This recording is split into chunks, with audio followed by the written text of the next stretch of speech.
Oh, oh,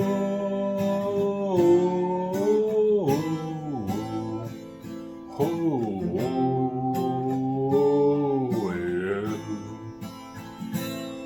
Foi um tempo que o tempo não esquece, que os trovões eram roucos de se ouvir.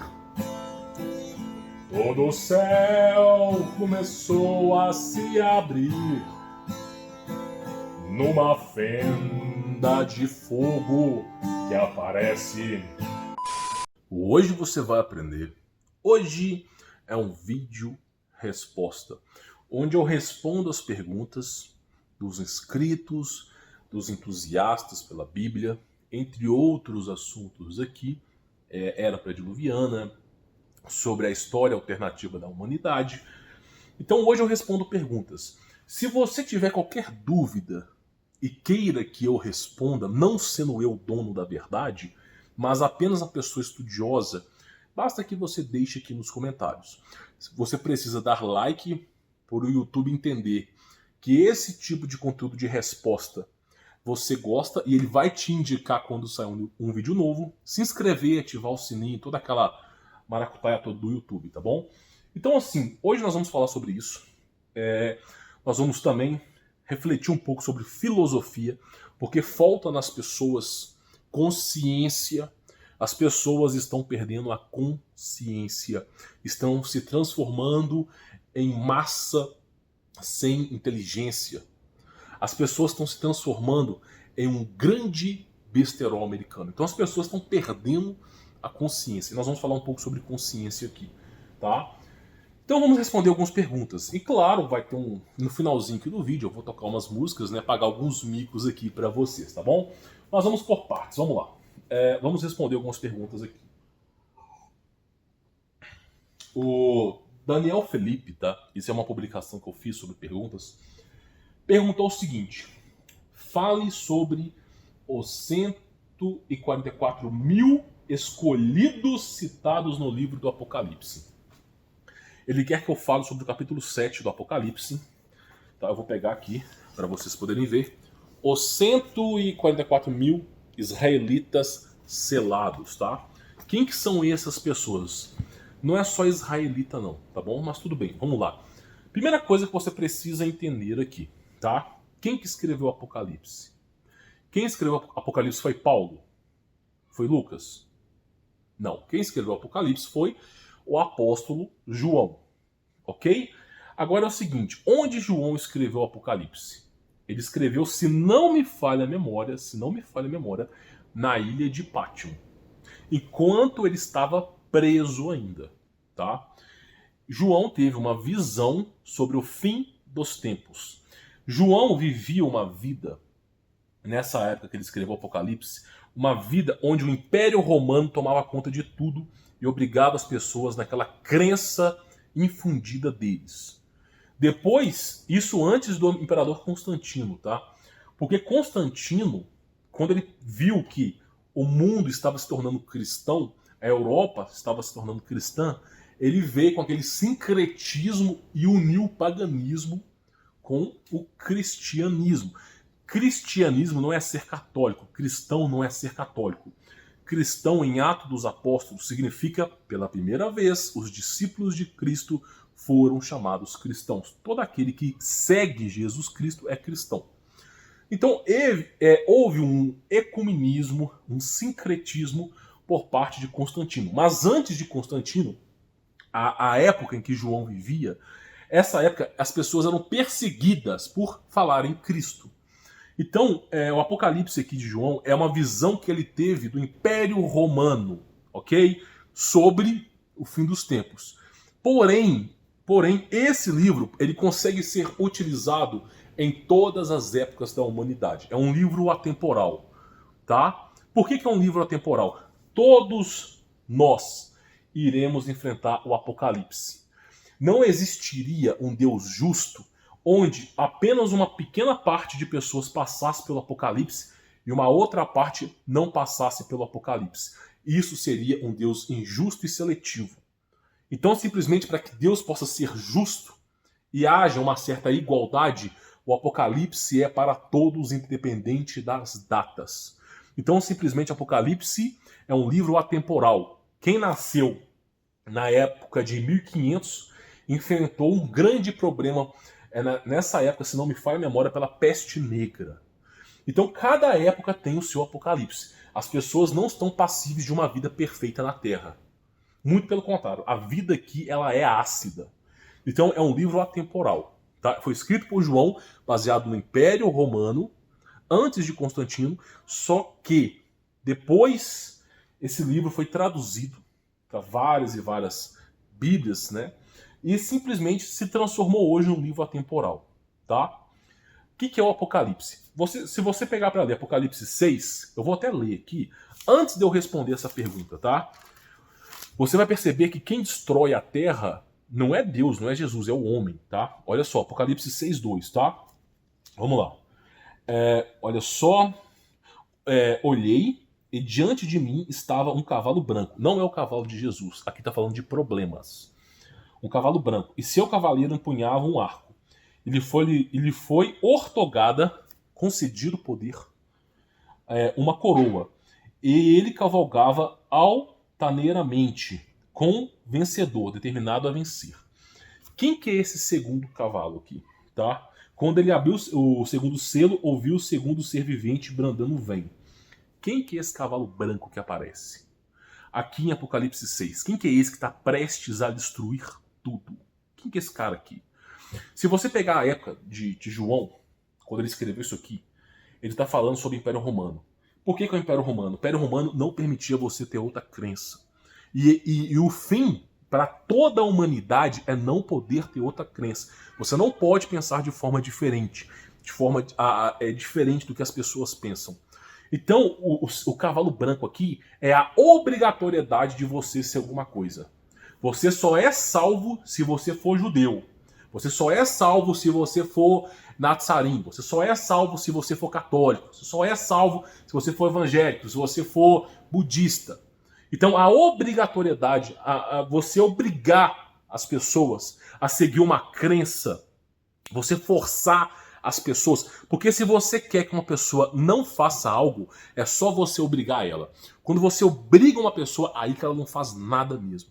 O ser humano tem um instinto de sobrevivência, mas às vezes ele chuta o pau da barraca quando ele vê que já era tudo. E aí, meu amigo, ele não vai te seguir mesmo. E aqui é o quê? Você não podia praticar a fé cristã.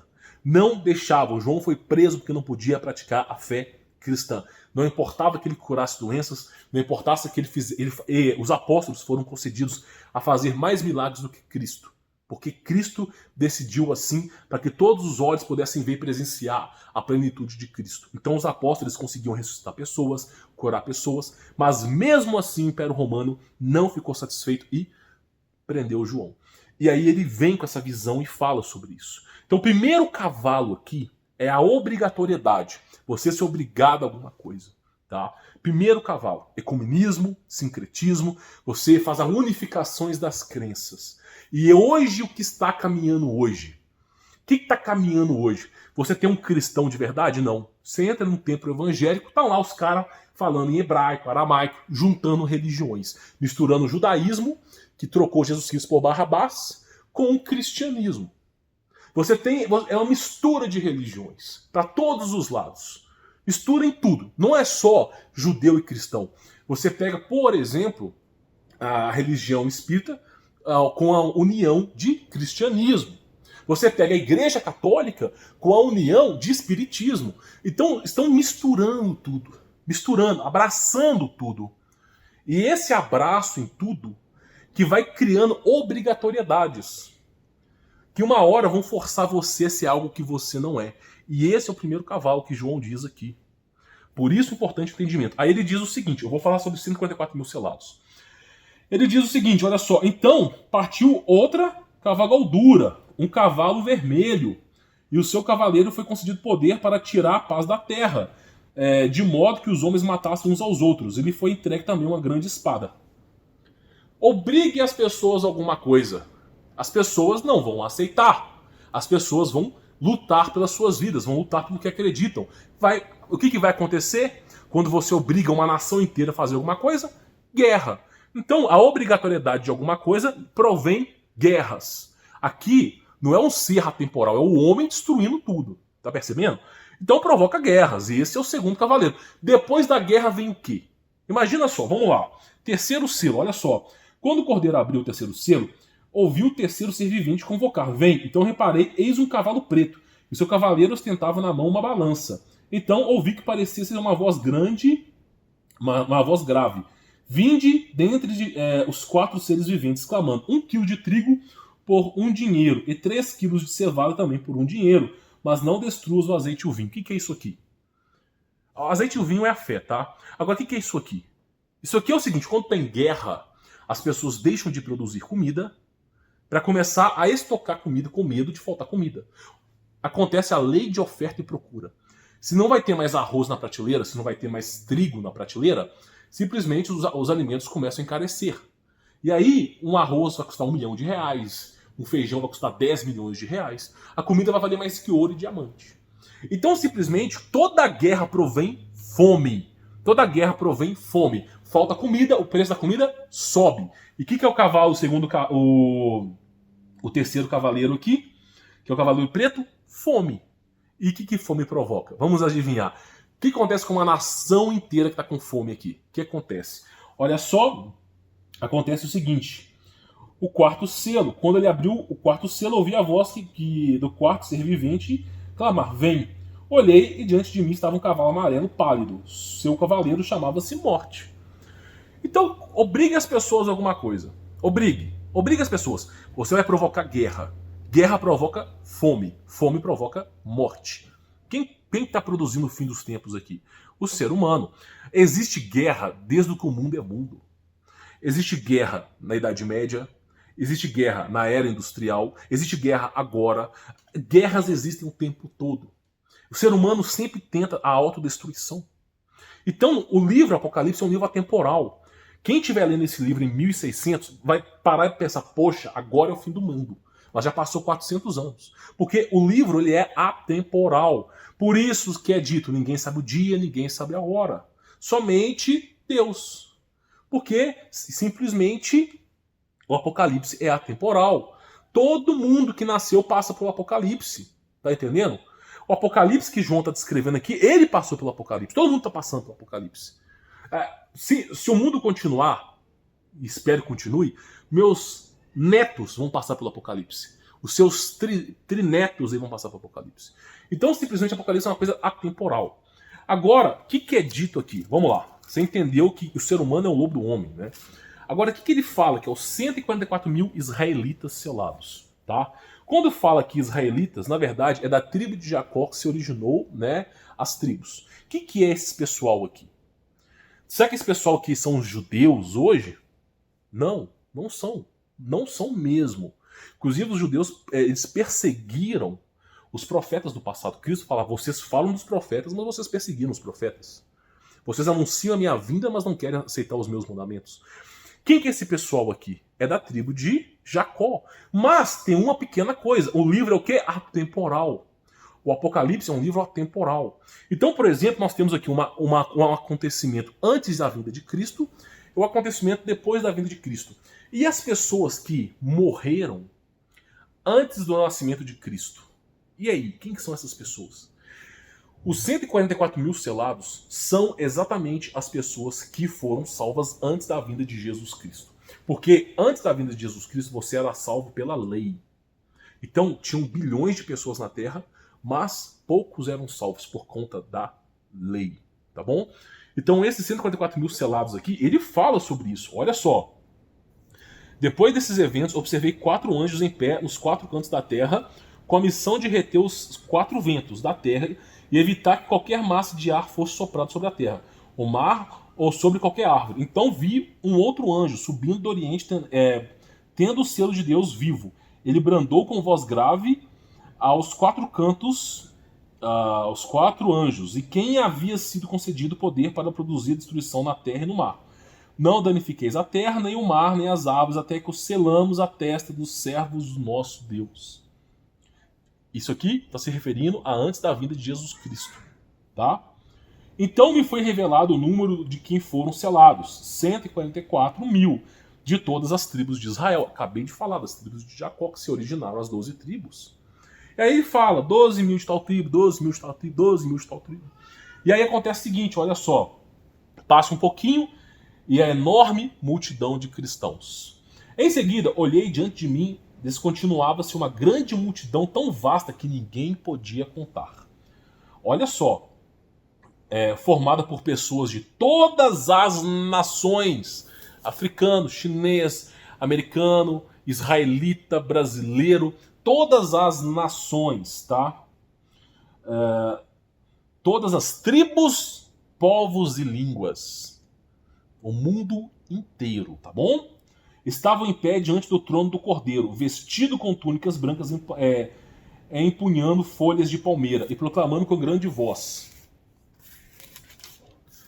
a salvação pertence ao nosso Deus, que se assentou no trono, e ao Cordeiro. Então, simplesmente, tá, esses milhões aqui é o que vieram depois de Cristo. Né? Quando Cristo se torna sumo sacerdote, você não é obrigado a sacrificar um bezerro lá no monte, buscar fogo do céu. É cravado em nossos corações como você consegue ser salvo. E dentro do nosso coração está lapidado, né, a maneira de você ser salvo. Você pode nascer na China e nunca ter ouvido falar sobre Jesus Cristo. No momento da sua morte, no momento que você está prestes a morrer, você vai clamar a Deus. Talvez você não saiba o nome dele é Jesus Cristo. Você vai clamar a Deus, de alguma maneira, e ele o salvará. Tá bom? Então, esse é o Deus benevolente, que transcende o jugo dos homens. Então, bem dizer, 144 mil selados veio antes de Jesus. E depois veio a multidão de contáveis milhões que ninguém podia contar, que são os cristãos. Eu estou presente, você está presente, todo mundo está presente, desde que acredite em Jesus Cristo, peça perdão pelos seus pecados e creia nele, mesmo que você morra por ele, tá bom? Então essa é a resposta. Vamos lá, tem mais perguntas aqui. Eu gostaria, Reinaldo Dias da Silva, eu gostaria que você falasse sobre o dízimo se for possível. Eu vou ser bem honesto para você. Eu não posso ser injusto e dizer que todas as igrejas católicas e evangélicas são destrutivas. Porque a Igreja Católica foi responsável por disseminar a Bíblia. Foi responsável por trazer a verdade ao mundo. Apesar dos pesares, foi graças a ela que temos a Bíblia aqui. A Igreja Evangélica foi uma reforma da Igreja Católica, visando ensinar para as pessoas, né, através de Martim Lutero, uma outra vertente. Que, se ele soubesse, Martim Lutero, que ia virar balada gospel e showmisso com carrinho apitando buzina em estádio, eu acho que ele não tinha nem criado essa crença. Só que nós temos a Igreja Católica também. Os dois, tanto a católica como a evangélica, eles falam sobre o dízimo, tá? Porque era verdadeiro, só que o dízimo vem da antiga aliança. O dízimo não se faz justo na época de Cristo. A verdadeira religião é ajudar a viúvas e as órfãos, está em Mateus. O que é o dízimo? O dízimo é para você pegar 10% daquilo que você tem e ajudar a obra, ajudar o necessitado, transformar aquilo em comida, ajudar viúvos, órfãos, a amparar as pessoas. Isso era destinado na antiga aliança, tá? Na antiga aliança. Não se faz mais necessário o jugo. Por que não se faz mais necessário o jugo do dízimo? Porque o papel do cristão é olhar para o teu irmão como você mesmo. Qual que são os mandamentos de Deus, resumido Êxodo 20? Amar a Deus sobre todas as coisas e o próximo como a si mesmo. Se eu amo o próximo como a mim mesmo, eu não preciso tirar 10% do que eu tenho. Eu vou lá e ajudo todo mundo que eu puder ajudar. Isso é ser cristão. Então, o dízimo, o dinheirinho que você dá para a igreja, tudo isso aí, não existe. Sempre foi comida. Você pode pegar a Bíblia, pegar em aramaico, tá? Não recomendo pegar em hebraico, tá bem adulterado. Pega aramaico ou grego, mas pode pegar hebraico também. Só pega King James, que tá menos adulterado, você vai perceber lá que era sempre comida. Eles precisavam fazer doação de dízimo, e precisavam ir para uma cidade. Eles iam lá, pegavam aquela comida, vendia, pegavam as moedas, iam para outra cidade, pegavam aquelas moedas, trocavam em comida, tá? A comida estragava na viagem, né? E de lá ajudavam as pessoas. Então, sempre foi comida, agasalho, sempre foi ajudar o próximo dessa forma, tá bom? E hoje em dia, pelos mandamentos de Cristo, amar o próximo como a si mesmo é isso, né? Da mesma forma que você come, se o seu irmão estiver passando fome, você vai deixar o seu irmão sem comer? Você ficaria sem comer? Não. Então ajude. É simples. Cristo resumiu os mandamentos. Então vamos lá. Então o dízimo é da antiga aliança. Se qualquer igreja católica, evangélica, adventista começar a falar sobre dízimo, eles estão vivendo a antiga aliança. E aí, meu amigo, você tem uma série de leis para seguir, tá? Não adianta você pedir perdão pelo seu pecado dentro da igreja católica, evangélica, porque você vai ter que pedir para que se abra o céu, venha fogo do céu. Agora, se você vive a nova aliança, é só você dobrar o seu joelho, tá? Então, o dízimo é uma coisa da antiga aliança. Não se faz necessário dízimo com a vinda de Jesus. Tá bom? Vamos lá. Thales Bernardo Mendes. Para você, a linhagem da serpente são os controladores de hoje em dia? Claro. Sim ou claro, óbvio, é claro. Nós temos a linhagem de Caim e Abel. Abel foi morto por Caim, ok? Depois teve Sete. Se não me falha a memória, era Sete. Então nós temos Caim e Sete. A linhagem de Caim foram os primeiros construtores de cidades, os primeiros a dispor de tecnologia. Tubal-Caim, por exemplo, foi o primeiro ferreiro do mundo. Quando se fala ferreiro, se fala tecnologia. Inclusive o filme, já falei sobre isso, o filme Homem de Ferro, é referenciado à tecnologia de Tubal-Caim. Então, a linhagem de Caim é uma linhagem que constrói cidades, é uma linhagem disposta de tecnologia militar, tecnologia angelical. Então eles estão sempre no topo do mundo. A linhagem de Caim é a linhagem que governa o mundo. Não é a linhagem do ser humano, tá? Não é o ser humano lá comum que domina o mundo. Então quem domina tudo é a linhagem de Caim. Isso é óbvio. Porque para eles os bens materiais, para eles terra, para eles recursos, para eles é valioso. A linhagem de Caim foi destituído da glória de Jesus Cristo. Ok? Destituído da glória de Jesus Cristo. Então eles têm que buscar sobrevivência através dos meios naturais. E aí eles acabam construindo impérios. Tá bom? Então a linhagem de Caim é isso. Mas é aquela conversa que eu falo pra você, conversa de doido, né, meu amigo? Tem como você saber quem tá no topo do mundo? Eu não sei. Eu não sei nem quem tá na base. Tá? Então esse é um contexto. Vamos lá. Super Rege Supremo. Cara, que os nomes estranhos que o pessoal coloca. Super Rege Supreme. Fala sobre o amor que devemos ter com nossos semelhantes e o que fazer com pessoas tóxicas. Beleza. O amor que temos que ter com semelhantes. Deixa eu te falar uma coisa. Você acha mesmo que você tem que abraçar quem você odeia? Que você tem que simplesmente falar assim, essa pessoa aqui, Jesus Cristo disse amar o próximo como a si mesmo. Você acha que eu tenho que ir lá ficar ajudando aquele cara que não quer ser ajudado? Não é isso. Amar o próximo é uma outra vertente. Qual que é a outra vertente de amar o próximo? É você não fazer mal ao próximo, você não incomodar o próximo, e se aquele próximo precisar da sua ajuda, você não negar.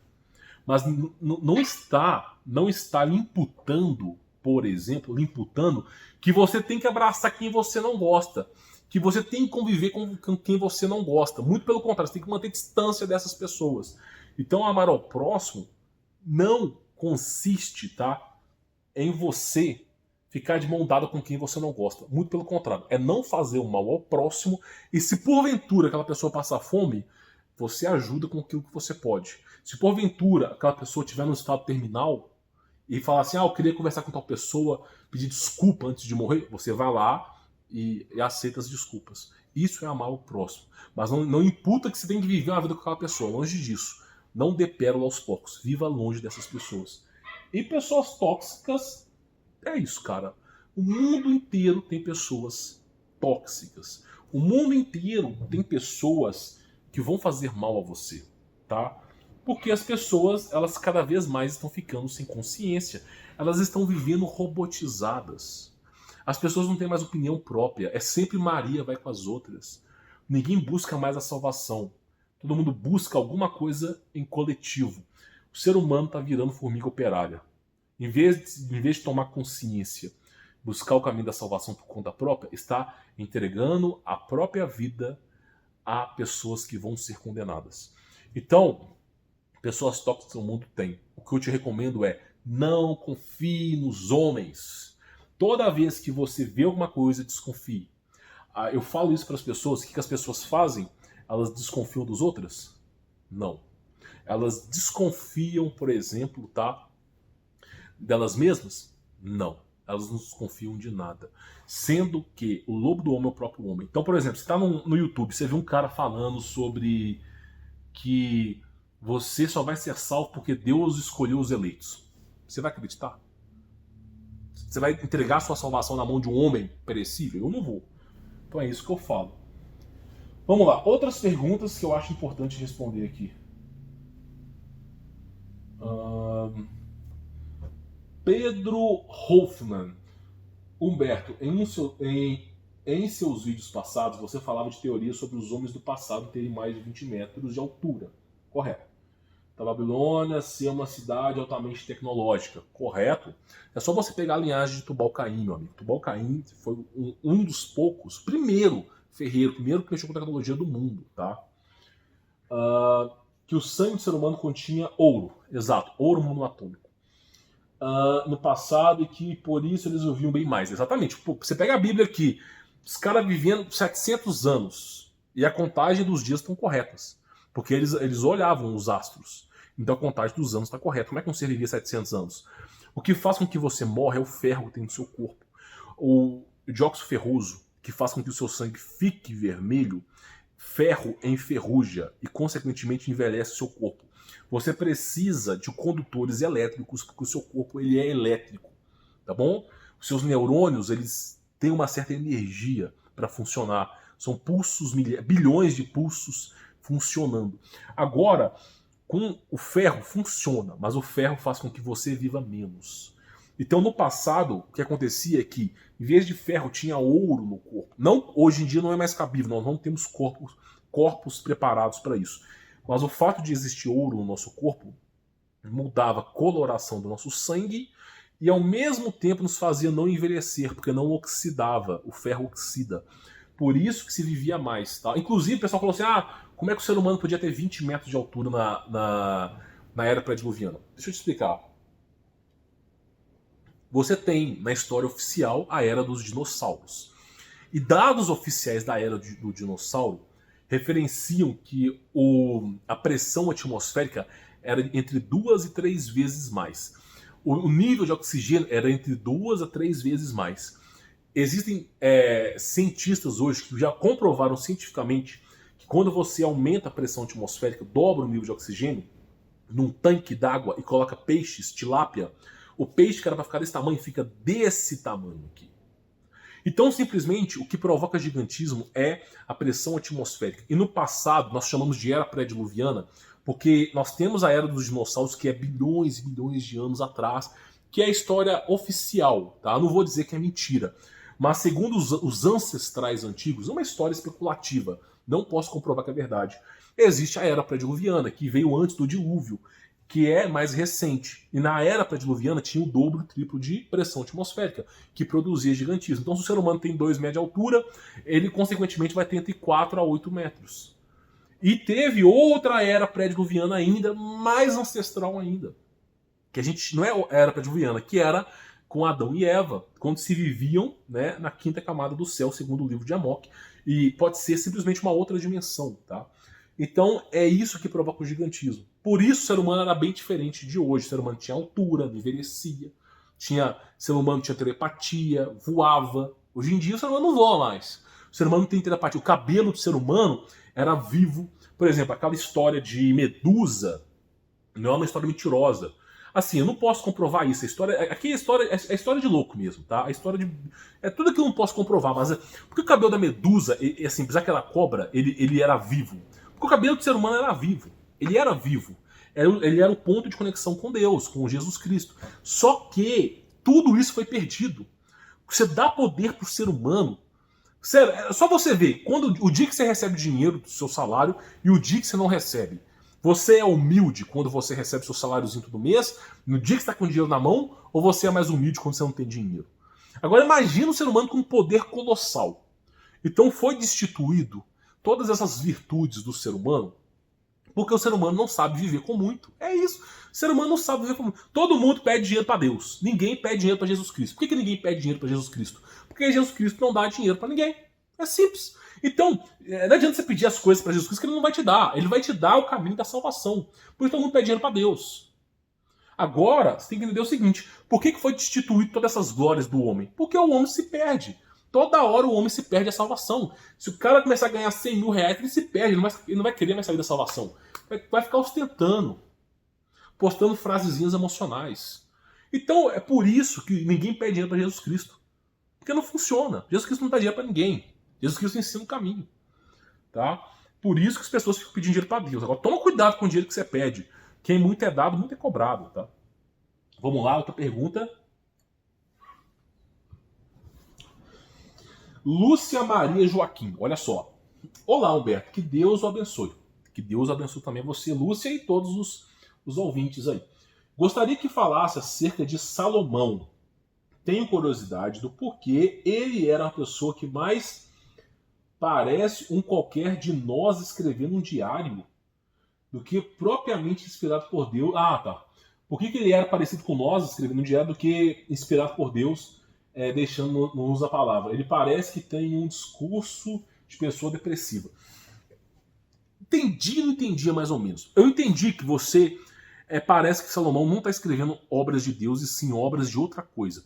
Salomão teve uma parte da vida dele que ele era focado em Deus, tá?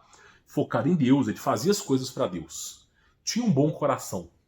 Mas o mesmo pecado que cobiçou Eva, o mesmo pecado que cobiçou Adão, o mesmo pecado que é sempre o ato sexual, o pior de todos os pecados, caiu no colo de Salomão. E, convencido de mulheres, começou a adorar outros deuses.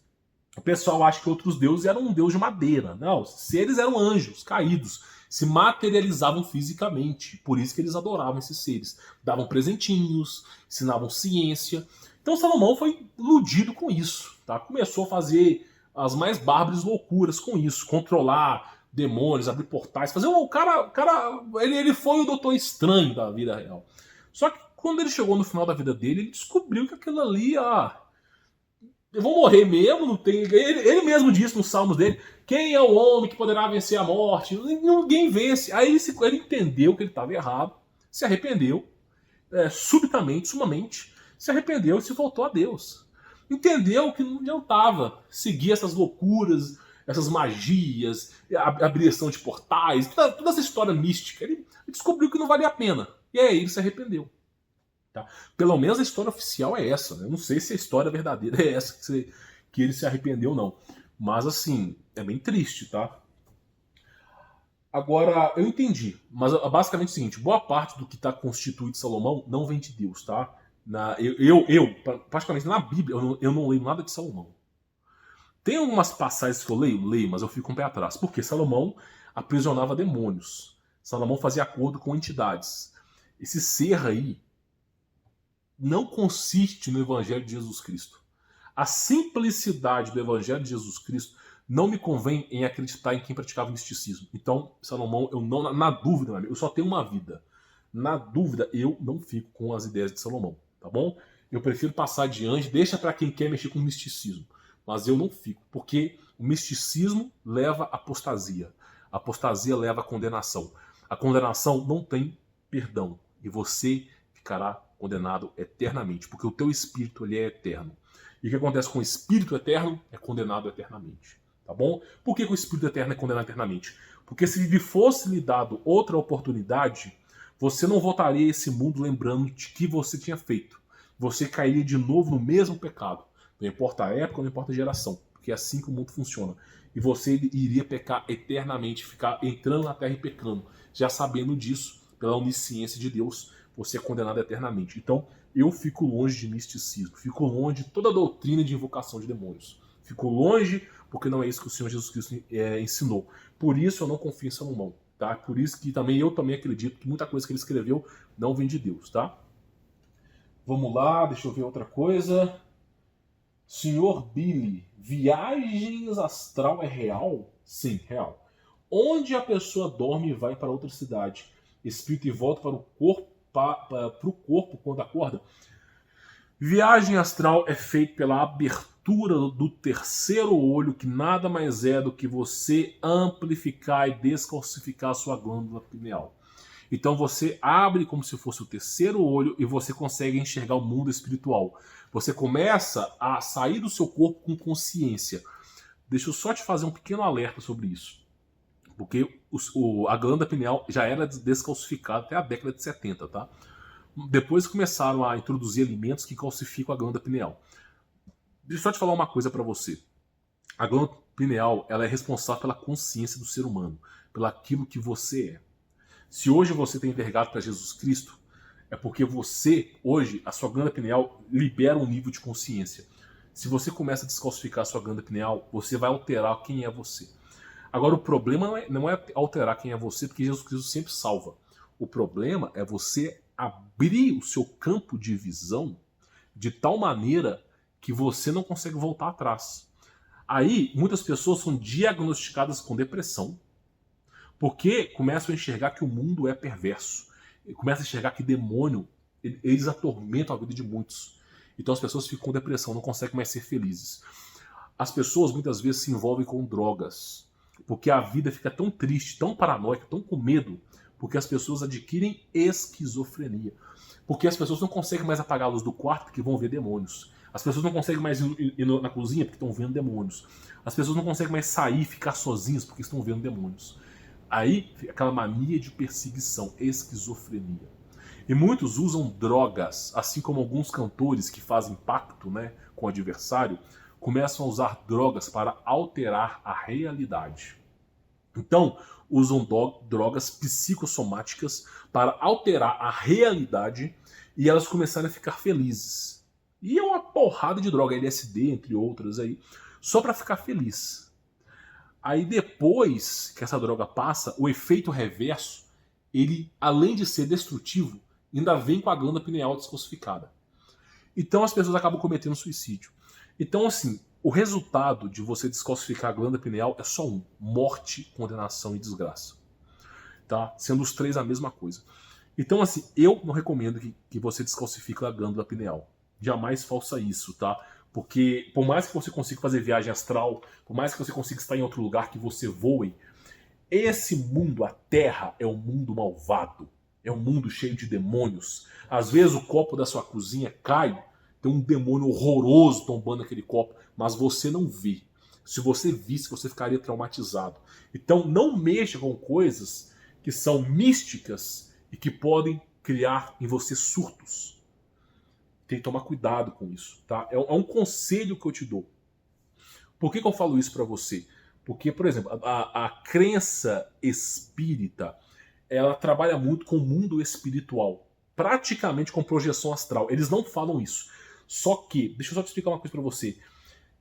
De tanto ver demônio, você vai começar a ficar esquizofrênico, tá? E eu não recomendo mexer com nada místico. Se Deus, escuta bem, se Deus ocultou o mundo espiritual, se Deus colocou uma barreira nesse mundo espiritual, é porque esse mundo espiritual não é bom.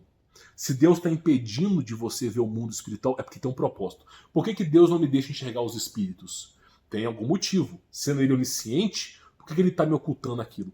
Porque aquilo ali não é bom para você. Se você ver, você vai ficar traumatizado. Então, por isso que ele tem um véu. Entendeu? Tinha até um relato aí, eu não me lembro a memória, de alguém que estava escutando barulho de espada. Não sei se era o Márcio que tinha falado isso comigo. E que simplesmente depois ele foi revelado em sonho que estava um mundo espiritual, anjo lutando contra o demônio. Se você soubesse o que é o mundo espiritual em sua plenitude, você ficaria abismado. Por isso é bom você viver na simplicidade. Não mexer com misticismo, não mexer com magia negra, tá? Porque por mais que você ganhe algumas coisas, você tem mais a perder do que a ganhar. Tá? É o conselho que eu dou. Deixa eu ver outra. As pedras, Leandro Andrade, as pedras guias da Geórgia poderiam ser mandamentos deixados para os que ficarem após a próxima inversão do campo magnético? Tá, campo magnético é uma seita, tá? A Terra plana é uma seita, campo magnético é uma seita, Terra redonda é uma seita, tudo é uma seita. Tudo são grupos de pessoas carentes querendo atenção para uma coisa que não entendem. Então o campo magnético, tá? A inversão do campo magnético é uma coisa que, ó, vou te dizer uma coisa, tá? Cientificamente não foi comprovado. Cientificamente. Não tem dados verdadeiros hoje que falam que de tempos em tempos destrói as coisas. Eu, quando enxergo essas seitas, eu vejo além dessas seitas. Eu enxergo com a visão de Jesus Cristo. Vai agregar algum valor na minha vida saber que o mundo é destruído de tempos em tempos? Não. Mas eu sei que eles usam essas seitas para imputar regras nas pessoas, para imputar entidade nessas pessoas. Então, inversão do campo magnético para mim é uma seita, assim como terra plana, tudo. Se a Terra for plana, quadrada, hexagonal, hiperdimensional, para mim tanto faz, tanto fez. O meu foco é Cristo. Não tô negando, estou dizendo que é sempre grupinho, são sempre seitas. Quem participa da Terra plana, quando olha para um globalista, essa pessoa fica condenando. Ah, aquele cara lá acredita na Terra redonda, é burro. Fica assim. São seitas. E aí, eu vou até falar sobre esse livro aqui. O caráter do ser humano é o seguinte, ó. O caráter do ser humano é buscar a aprovação de outras pessoas. E o caráter do ser humano é julgar e condenar o próximo. São todos condenados. É sempre assim. Tá? É sempre assim, terra plana, terra redonda da NASA, terra hexagonal. Já ouvi falar de terra hexagonal já. Já tinha terra cônica, né? Agora hexagonal. Então, assim, eu sou da seguinte filosofia. Eu uso maiêutica na minha vida. Perguntas para responder respostas. Perguntas simples. Eu nunca saio do básico. Porque eu já saí do básico, eu já errei. Não quero sair de Jesus Cristo. Se Jesus Cristo não me deu asas... Se Jesus Cristo não me deu asas para subir até lá em cima e ver o formato da Terra, é porque ele não quer que eu saiba. Se ele não quer que eu saiba, eu não vou me importar com isso. É assim que eu penso, tá? Eu não me envolvo com coisas que não me foram apresentadas. Agora, inversão do campo magnético é a mesma história. Pode ser que aconteça? Pode, eu não nego, não sei. Pode ser que aconteça. Deus colocou eu esqueci o nome que fala, um radar para eu saber quando vai acontecer. Deus colocou. Não, ninguém sabe o dia, ninguém sabe a hora, ninguém sabe a hora que vai morrer. Então, se não me foi concebido saber sobre isso, eu não vou saber. Eu sigo o que Jesus Cristo me ensina. Adianta eu ficar sabendo disso? Adianta eu ficar sabendo que a Terra vai ser destruída? Aí o cara vai lá e constrói um bunker, tá? E muitos ficam falando assim, bunker é um... Para ser um bunker, tem que estar pelo menos uns 100 metros abaixo da terra, tem que ter um investimento bilionário. Aí o pessoal constrói bunker. E aí as rochas são... A terra ela é solúvel. Não tem como ser salvo na inversão do campo magnético. Então para que eu vou ficar com medo disso aí? Meu, não leva lugar nenhum essa porcaria. Não leva lugar nenhum, só me leva a medo. Então, eu vejo que o fim da inversão do campo magnético é paranoia e medo. Não é Jesus Cristo. Quem tá com Jesus Cristo no coração não tem medo, cara. Se hoje a inversão do campo magnético, há tempos atrás, era fim dos tempos para a Igreja Católica. Então cada hora eu vou inventando uma coisa, Então assim, eu cheguei à conclusão que se for para acontecer alguma coisa na Terra, que aconteça pela glória do Senhor Jesus. Mas eu não posso ter medo de morrer, eu não posso ter medo do desconhecido, porque se eu confio em Jesus Cristo, eu sei para onde eu vou estar indo. Então essas coisas nos provocam medo. Eu tenho desconfiança sobre elas. Tudo aquilo que me tira do caminho de Jesus, da simplicidade do Evangelho, eu tenho desconfiança. Eu já vivenciei essa história de inversão do campo magnético. E o resultado dessa inversão do campo magnético foi a apostasia do Senhor Jesus Cristo. Eu não me enfio mais nisso. É a minha opinião, tá? Minha opinião. Deixa eu pegar outras palavras aqui. Se usar o microchip na mão direita, automaticamente perde a salvação? Lucas, a Bíblia não se fala de microchip. Fala sobre marca, na mão direita ou na testa, tá?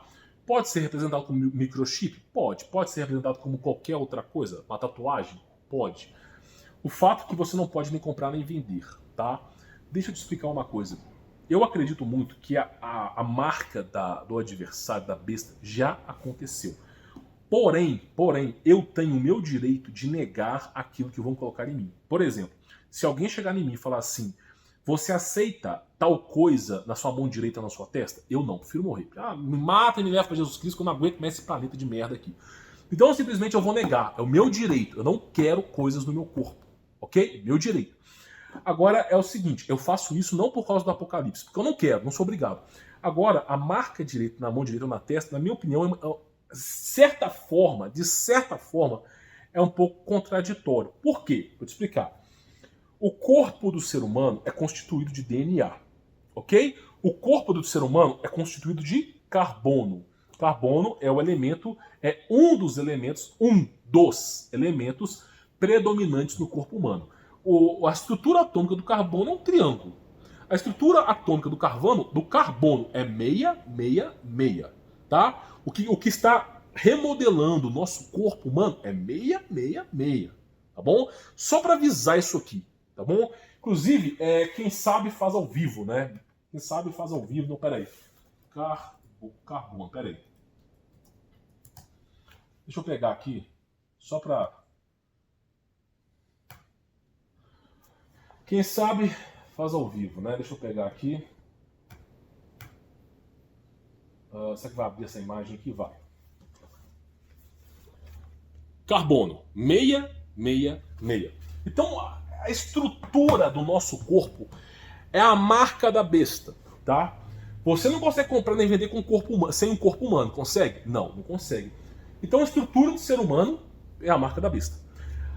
A junção do nosso DNA 10656, representado por um deus sumério, tá? Não vou ficar falando muito disso aqui. Mas não tá o nome de Deus assinado no nosso DNA. É outro ser ali. Outro ser ali. É um deus sumério. 10656 não é Jesus Cristo. Não é Deus. É outro ser que está ali. Nosso DNA tem a assinatura de um deus sumério. No nosso corpo está escrito 666. Então, meu amigo, eu acredito que nós já estamos marcados. A diferença é que você salva o espírito, você não salva o corpo. O reinado de Jesus Cristo ele é espiritual por conta disso. Você não salva o corpo, você salva o espírito. Então, simplesmente, tá? A marca da besta para mim já é o corpo humano. Você não consegue comprar nem vender, nem coexistir sem corpo humano. Agora, cabe a você negar a carne. Cabe a você crer em Jesus Cristo, que é pancada e pauleira para todo lado. Mas o reinado de Cristo é espiritual. Tudo que convém de Cristo é espiritual. Porque o mundo jaz no maligno. Esse mundo, tudo isso aqui, ó, tudo isso aqui é do diabo. O mundo jaz no maligno. Tudo pertence a ele. Ele é o dono de tudo isso aqui. Ele é o dono, ele pode tirar se ele quiser. Ele é o dono. Agora, aquele que crê em Jesus Cristo, que está com Jesus Cristo, ele não pode tirar o espírito. E o espírito é eterno. Por isso que é dito em Apocalipse que nós teremos outro corpo. Porque esse corpo aqui é do diabo. Todos os corpos são do diabo. Por isso é dito que nós teremos um novo corpo. Inclusive aqui, ó. Eu acho que vou até pegar essa parte aqui, ó. Sobre o nosso corpo, ó. Nós teremos um novo corpo, tá? Deixa eu ver em Apocalipse. Nova Jerusalém, novo céu. Na cidade santa. Aqui, ó. Eis que faço nova todas as coisas, né? Tá, mas tá mais pro final do Apocalipse. Eu não vou ficar mexendo aqui não, mas escreve no Google aí, novo corpo Apocalipse. Nós teremos um novo corpo. Por quê? Porque esse corpo é do diabo. Esse corpo volta para comerás do pó da terra. Como é que foi escrito em Gênesis, Apocalipse, em Gênesis, que a serpente foi amaldiçoada comendo o pó da terra. O mundo jaz no maligno. Quando a serpente ludibriou Adão e Eva, não foi um pecadinho, meu amigo. A serpente se tornou dona desse mundo. Dona dos nossos corpos. Dona de tudo. O diabo tornou dono de tudo. Então, nada é nosso. Por isso, por que Cristo fala assim? Larga tudo e me segue. Meu amigo, não adianta você querer ganhar dinheiro nesse mundo.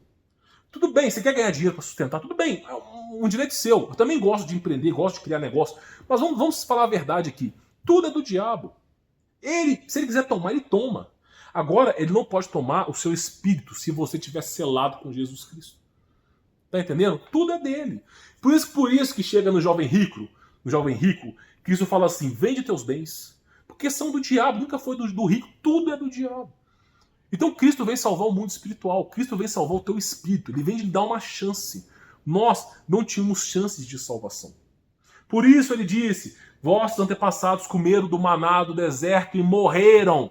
Os caras lá, junto com Moisés, comeram do maná do deserto e morreram. Tá? Eu, porém, lhes trago um maná que não morre, mas vive. Então, Cristo fala sobre as coisas espirituais. Tudo é do adversário. Você não pode pensar que as coisas são suas aqui. Você não pode pensar, se hoje você tem uma casa, Amanhã você pode estar no olho da rua. Se hoje você está no olho da rua, amanhã você pode ter uma casa. Tudo aqui é do adversário. O que não é do adversário é a tua vida, o teu destino, porque quem escolhe quando você morre ou não é Jesus Cristo. E se você se enverga para Jesus Cristo, você é salvo. Então, a pergunta do rapaz aqui, inclusive, deixa eu até pegar aqui, sobre marca da besta, é simplesmente isso. É simplesmente isso. Tudo é do adversário, meu amigo. Tudo é do adversário. O seu DNA tem um Deus sumério. O seu corpo está 666. O mundo jaz no maligno. Tudo é dele. Você tem que aprender a viver na plenitude de Cristo, que é o Cristo espiritual. Não é um reinado físico. O que vem aqui fisicamente não é Cristo. Tá? É minha dica para você. Tá? Minha dica. Deixa eu ver. Outra pergunta.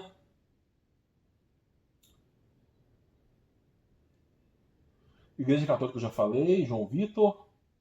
Terceiro olho realmente é verdadeiro? Guilherme, já falei. Sim, mas não é bom fazer isso.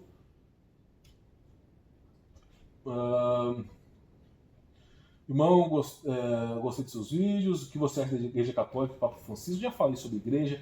Tem pessoas boas, tem pessoas ruins. Tá. Fala, deixa eu ver. Empreendedorismo. Não, empreendedorismo acho que hoje não é válido. Quem teve filhos com mais de uma mulher tem salvação? Canal, nome do cara. Botou o nome qualquer, né? Quem teve filhos com mais de uma mulher?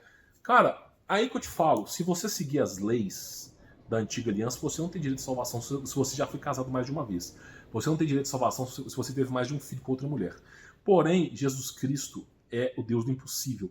Se você crê em Jesus Cristo, perdoado estão os teus pecados. Olha que facilidade que é ser salvo. A facilidade incomoda até o adversário. Então, aquele que crê em Jesus Cristo e se arrepende verdadeiramente, tendo ele filhos com outras mulheres, tendo ele casado outras vezes, ele ainda tem direito à salvação. Tá entendendo? Porque não se trata de eu e você, trata-se de uma guerra espiritual que nós não fazemos ideia de onde nós estamos aqui. Então, Cristo, ele vem para nos ensinar e para nos levar no caminho da salvação. Então, você tem que se arrepender verdadeiramente e crer nele.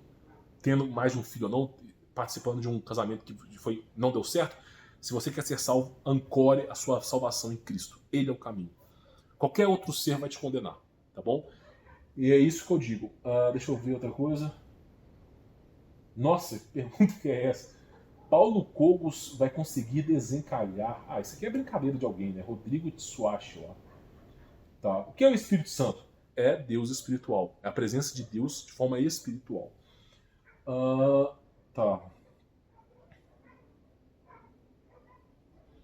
Tem uma pergunta aqui, duas perguntas que eu não vou responder, porque eu conheço o algoritmo do YouTube, tá? Infelizmente. Deixa eu ver outra pergunta.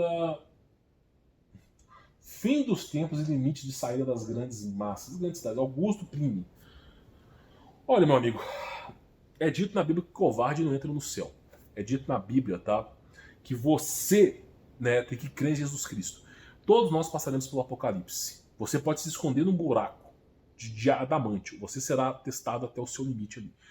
Então não adianta você se esconder. O mundo jaz no maligno. O mundo pertence ao maligno. Não adianta você se esconder.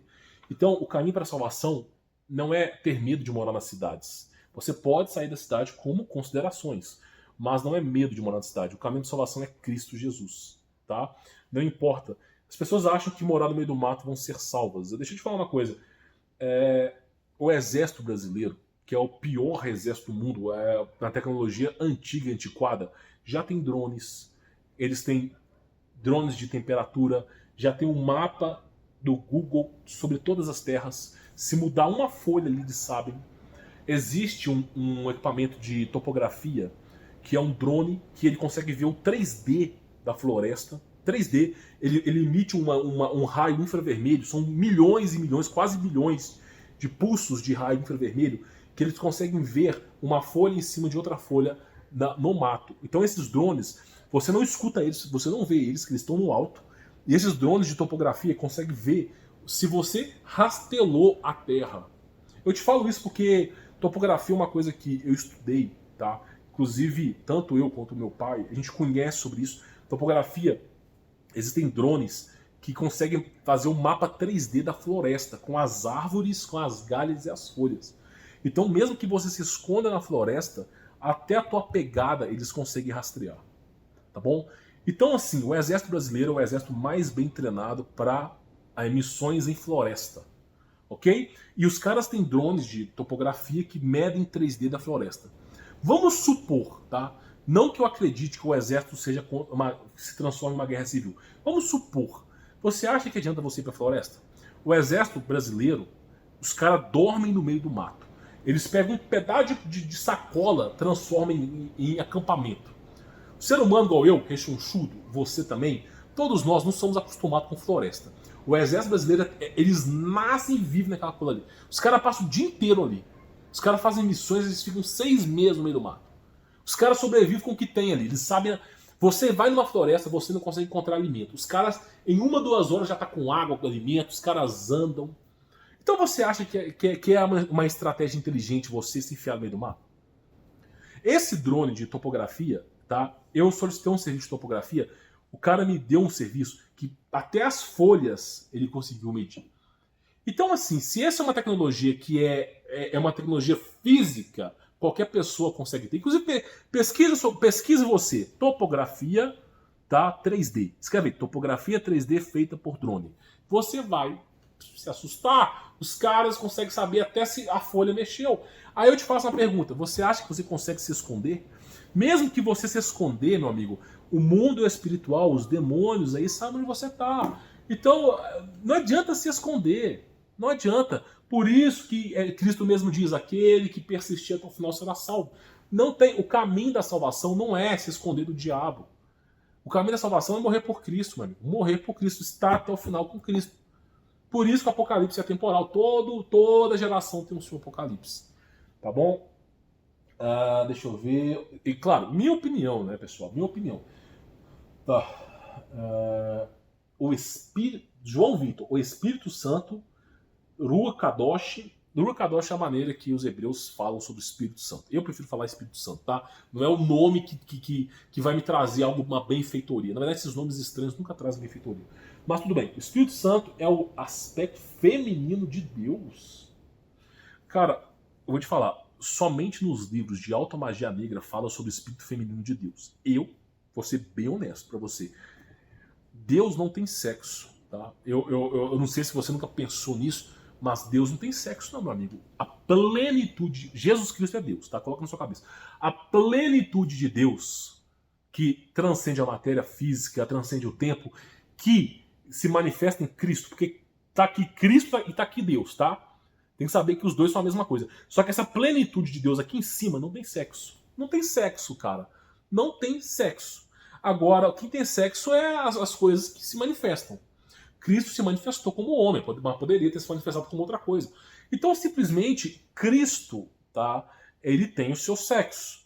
Mas a plenitude de Deus não tem sexo. Deus, como é que a lógica 2 mais 2 igual a 4, como é que toda a criação divina tem sexo? Não tem. Então é uma ideia até um pouco arcaica. Agora, sobre o Espírito Santo ser mulher, olha, isso aí não vem de Jesus Cristo, cara. Você deve estar lendo algum livro de ritual de magia negra, daqui a pouco você vai estar fazendo um ritual de invocação aí. Minha opinião, larga desse estudo, tá? Eu sou o tipo de pessoa que não mexo com coisa complexa. Eu não gosto. Ah, mas o mundo é complexo. Vai lá, meu amigo, vai lá. Gosta de complexidade? Começa a ler Cabala, Zohar, vai lá fazer cruzilhada, chamar o pessoal de Shambhala que vive debaixo da terra. Vai lá, se mexe com essa ciência maluca dos caras. Vai lá, se envolva com tudo que é científico ou ocultista. Se envolva. Vire lá aquele Jack Parsons. Vai lá, se envolva com isso. Me diga aonde você vai estar. Se você vai ser salvo ou não vai ser salvo. Então, às vezes, a pessoa vive na simplicidade, ela é salva. Eu prefiro a simplicidade. Eu não me envolvo com coisa mística, coisa científica. Porque são coisas sedutoras. É uma ciência sedutora, ela te seduz. Você fica maravilhado com aquilo. Maravilhado com aquilo. Então é uma ciência sedutora. Eu particularmente falando, não mexeria com isso. Fala sobre ter condições financeiras sem precisar investir. Marcelo Conceição. Eu prefiro não falar sobre empreendedorismo aqui. Tá? Na verdade, pessoal, eu estou tocando barco nos meus negócios. Não sei se vou continuar vendendo meu curso. Na verdade, nem anuncio meu curso aqui. Você tem que ter pilares empreendedores na sua vida. Igual eu tenho meus pilares empreendedores, eu não preciso ficar anunciando meu curso para vender aqui, porque eu tenho vários negócios. Só que Se eu aparecer no olho da rua amanhã ou depois, tanto faz, cara. O mundo não é. Esse mundo jaz no maligno, entendeu? Antes de preocupar com dinheiro, preocupa com a sua salvação. Porque hoje você pode ter o que comer, amanhã você não pode. Você já agradeceu Deus, Jesus Cristo, porque você tem um prato de comida, porque você tem água, você tem um teto, você tem cobertor? Tem que agradecer, cara. Porque o mundo é do maligno. Ele pode tirar de você, ele tem essa legalidade. Não venha falar que não tem, porque ele tenha. Ele ganhou por conta de Adão e Eva. Então, se Jesus Cristo está preservando a sua vida, você tem o que comer, o que beber, seja grato. Seja grato. Tudo bem? Seja grato pelas coisas. Agora, se você quer aprender a ganhar dinheiro, cara, deve ter uma porrada de custo na internet aí. O final desses custos nunca é bom, né? Mas eu sempre falo pra você o seguinte, tá? Seja grato pelas coisas que você tem. Não preocupa com o dinheiro. Deixa o dinheiro pra depois. Coloca Jesus Cristo na sua vida, entendeu? E muitas pessoas tentam materializar dinheiro do céu. Eu mesmo fui uma dessas pessoas no passado, com esses erros. Se você materializar dinheiro do céu, o dinheiro vem. Vem. Não vou mentir pra você. Só que com o dinheiro vindo, você vai ter despesas astronômicas. O dinheiro vem e vai. Vem e vai. Vem e vai. E nunca fica com você. Por que o dinheiro nunca fica com você? Porque Jesus Cristo não quer que você tenha o que não lhe foi pertencente. Então Jesus Cristo ele vai destituir esse dinheiro. Ele vai vir, mas vai vir junto com o dinheiro que você pediu ao Deus sumério. Quando você pede dinheiro, quando você fala, Deus me dá dinheiro, está repetindo o nome do Senhor Jesus, Deus sumério manda dinheiro para você. Tá? Não é Deus com D maiúsculo, é um anjo caído. E aí, ele se torna dono da sua vida. Sua vida virá um inferno. É só isso. Agora, se você pede para Jesus, me dê uma oportunidade de trabalhar para sustentar minha família, ou me ajude com o meu negócio para que ele possa dar certo, apenas para que eu possa sustentar minha família, ele vai te ajudar. Agora, ninguém pede dinheiro para Jesus. Já reparou? Todo mundo pede dinheiro para Deus? Porque Jesus não dá dinheiro. Jesus dá oportunidade, Jesus ensina o caminho da salvação. Jesus não quer você frívolo na vida. Entendeu a diferença? Eu digo isso para você. Tá? Eu já tive uma experiência na minha vida com muito dinheiro. Muito dinheiro, muito dinheiro. E você, não só eu, mas várias pessoas, você se afasta de Deus, se afasta de Jesus Cristo. Agora, quando você tem menos dinheiro, você se volta para Jesus Cristo. Porque o Deus do dinheiro é Mamon, tá entendendo?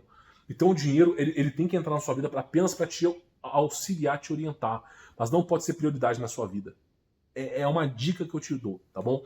Uma dica assim, pessoal. Você pode querer ter dinheiro, mas nunca pense em muito dinheiro, porque muito dinheiro atrapalha a vida das pessoas, tá?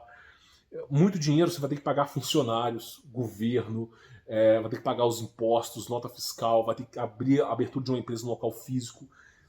Você vai ganhar 100 mil e vai gastar 94 mil de custos. É basicamente isso. Aí no fim das contas você vai chegar e falar assim, meu, se eu ganhar pouco e ser feliz, eu preciso ser feliz. Por isso que os empresários, eles muitas vezes tomam antidepressivos, muitas vezes os empresários, eles precisam viajar, sumir da empresa durante um tempo, porque o empresário no Brasil é sofrimento, tortura. Você ganha 100 mil, mas você gasta 96 mil de custo, 94 mil de custo. E o que sobrou, você fala, não compensa. Então, não preocupe mais com a sua felicidade, o seu bem-estar. Tem um episódio do Família Dinossauro que o Dino chega, ele tá assistindo televisão, ele pensa assim, sabe de uma coisa? Eu tenho família, tenho uma casa, tenho um carro, tenho o que comer, tenho um teto sobre minha cabeça. Eu acho que eu tô bem de vida, eu sou uma pessoa feliz. Aí de repente a televisão, bum! Aparece uma fumaça e o cara falando assim, você não é feliz. Para ser feliz você precisa desse copo aqui, o copo custa tipo 20 mil dólares. Aí o Dino vai lá, eu preciso de um copo para ser feliz. O Dino vai lá e compra o copo, se endivida. Então assim, às vezes você é feliz, mas o sistema te induz a ser infeliz. Às vezes, cara, você chega em casa, tua esposa te sorri, teu filho, tua filha sorri pra você, você tem o que comer, você tá com a vida feliz ali e você não dá valor. E muitas pessoas queriam ter uma esposa para chegar em casa, queriam ter uma comida para comer, queriam ter um teto e não tem. Então seja grato por você estar vivo, você ter o que comer, entendeu? Quanto mais gratidão você agradece, mais as coisas acontecem com você, mais as coisas boas acontecem com você, tá bom? E Cheque 008, os nomes que o pessoal coloca que é estranho. Cheque 008, canta música de violão. Então vamos lá, pra gente poder fechar, é a última pergunta mesmo, né? Última pergunta, ó, aqui chegou ao final, ó, não tem mais nada, ó. Cheque 008, canta a música. Então vamos lá. Ó, eu vou falar pra você o seguinte, tá? Sobre violão. eu tô aprendendo. Eu não sou lá grande coisa de violão. Mas como existe a Anitta, como existe o Vitão, como existe Luísa Sonza, pô, se esses caras são famosos com aquela voz de bezerro velho, então eu aqui eu acho que eu tenho uma chance, né? Mas brincadeiras à parte, eu não espero ser famoso com violão. A minha voz é de taquara rachada e eu não sei tocar violão, tá? É só amador. Para você gostar da minha música, é somente depois da 20ª cerveja Cara, sério, pra você gostar do que eu faço aqui é bem pouco, tá? Mas a gente tenta, vamos lá. Essa música aqui, ó, eu sei. Quer ver? Eu acho que você vai descobrir qual música que é essa. Eu não vou tocar tudo, porque eu não sei. Não sei, tô aprendendo, tá? Mas é essa música aqui, ó. Ó. Sabe qual que é?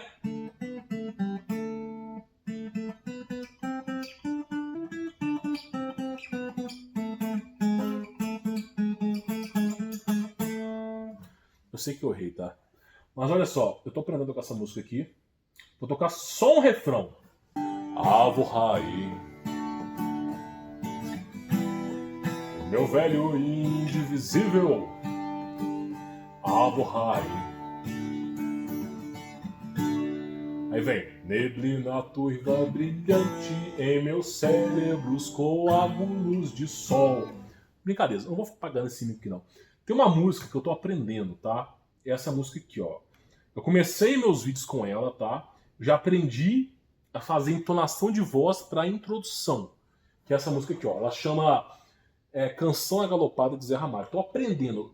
Assim, o meu objetivo de vida hoje, depois de ser salvo, claro, de todos os objetivos comuns, é aprender essa música aqui. Eu tô aprendendo, tá? Então, assim, não espero muita coisa, tá? Mas é basicamente o seguinte, ó.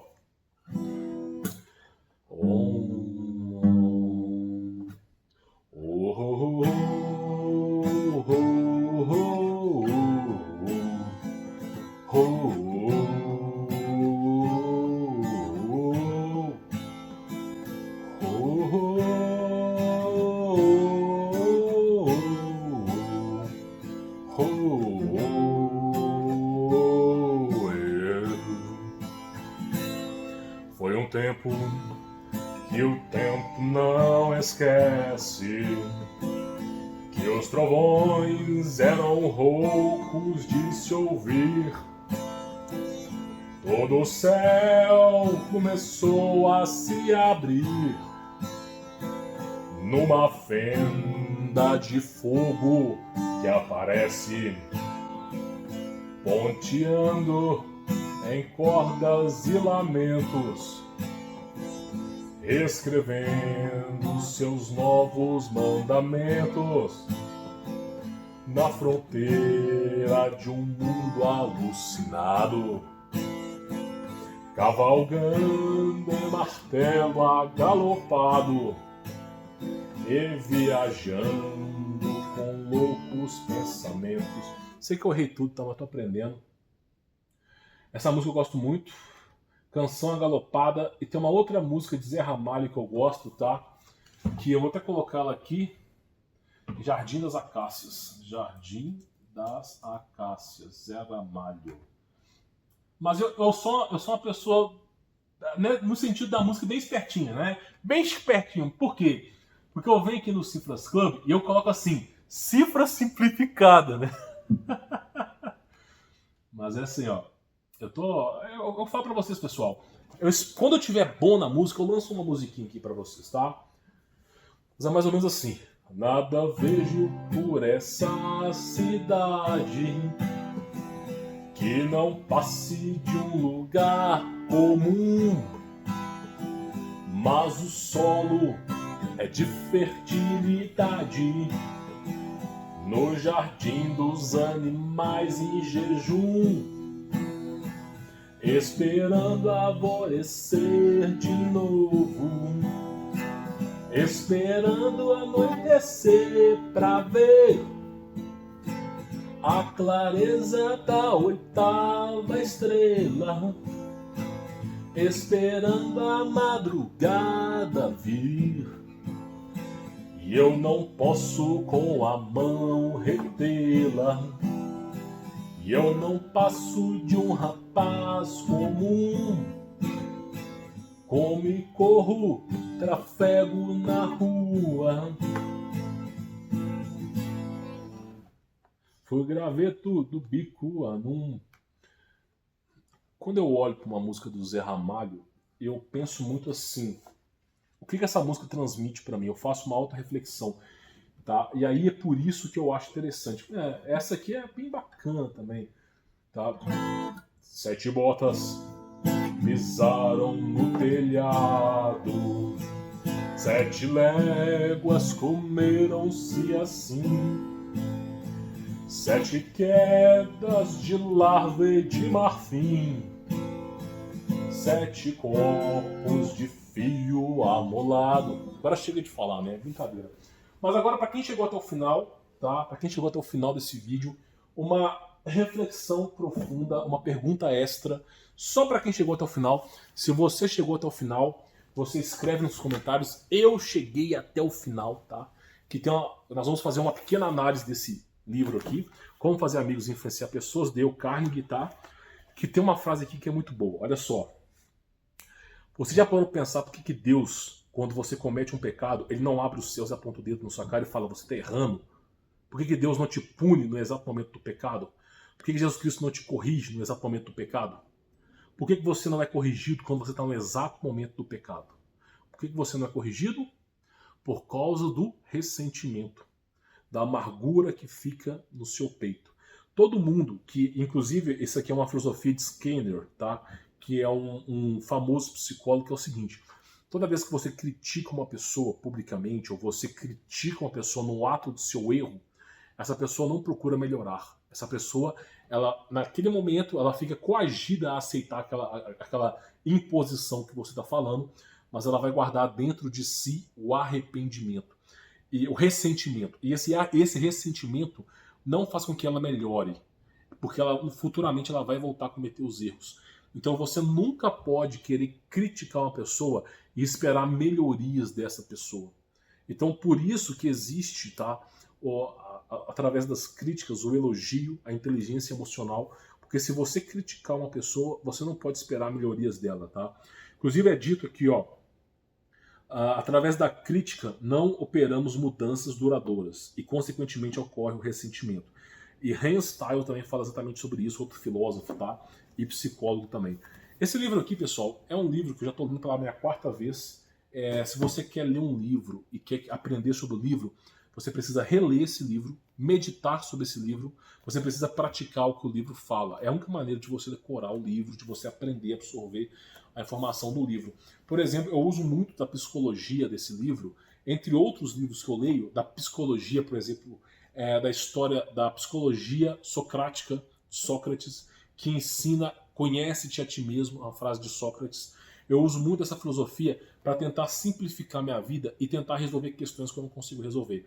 Por exemplo, eu uso essa filosofia de Sócrates, eu uso outras filosofias também de pensadores. Por exemplo, como é que eu faço para tentar entender maéutica através de Aristóteles? Como é que eu consigo e Sócrates também, tá? Mas como é que eu consigo fazer com que eu responda a Bíblia de forma simples? Porque Jesus Cristo, ele não veio ensinar o complexo ao homem, ele veio ensinar o simples. Ele vem ensinar justamente a simplicidade da salvação. Então o conceito que eu quero falar para vocês, tá? Sempre que você tiver questões difíceis na vida, situações difíceis de serem resolvidas na sua vida, resolva essas situações fazendo perguntas simples. Como é que eu saio dessa? Como é que eu consigo reverter isso? Como é que eu faço para voltar com o meu casamento? Como é que eu faço para voltar com a minha mulher, com o meu marido? Como é que eu faço para recuperar o meu emprego? Como é que eu faço para procurar um outro emprego? São sempre perguntas simples. Nunca faça pergunta complexa. E as perguntas simples vão direcionar você ao caminho correto, tá bom? Porque a verdade está latente em todos nós. Quando você faz perguntas simples: por que Jesus Cristo veio ao mundo? Porque Jesus Cristo veio. Ele veio para que nos ensinasse e nos desse o direito de salvação. Por que Deus existe? Deus existe como um todo. Assim como a matemática existe, 2 mais 2 é igual a 4, Deus sempre existiu. Sem Deus não existe nada. Ele é a razão por tudo que existe nesse mundo, nesse universo, em toda a existência. Então, perguntas simples levam a respostas simples, levam à sabedoria. Perguntas complexas te afastam da sabedoria, porque são complexas, difíceis de explicar. Então, é dito até mesmo por Steve Jobs que a perfeição de algo é a simplicidade. O que fez com que o iPhone, na época de Steve Jobs, bombasse, não é porque era o mais bonito, não sei o que não. Tinha esse aspecto também de design, mas o que fez com que bombasse era a simplicidade. Simples. Com um único dedo você conseguia resolver os problemas que você tinha para resolver. Você não tinha que ficar lá igual um maluco no celular. Então a simplicidade é o último estágio da perfeição. Minha visão, tá bom? Bom, pessoal, vou ficando por aqui. Quem tiver dúvidas, comente aqui embaixo, deixe o seu like. Vou ficando por aqui e, ó, forte abraço, tá? Deixe as perguntas aqui embaixo aqui.